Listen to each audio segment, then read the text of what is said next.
Okay, for today's vlog ni Madam UK, ang environment ni Madam UK sa silong and all.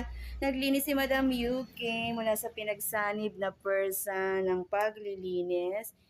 Oo, I don't know kung ilang taon na din ang nakakalipas ay magja-junk shop tayo kasi per group yan at per item, no? Wag na tayong umarte sa ganitong kahaba ng bakasyon. Dapat ikaw malikhain at ang mga gawain dapat may kapakinabangan at ligtas sa anumang panganib sa pangangalaga ng ating kalikasan. Kaya sabi ko nga sa inyo, kaakibat ng pagiging maarte, ang kasunod niyan ay kahirapan. Ngayon, kung ayaw nyo maging mahirap, wag po tayong mag-inarte. Lalo na kung nagtataktak ka na lang din naman ng laman ng wallet mo, o, di ba?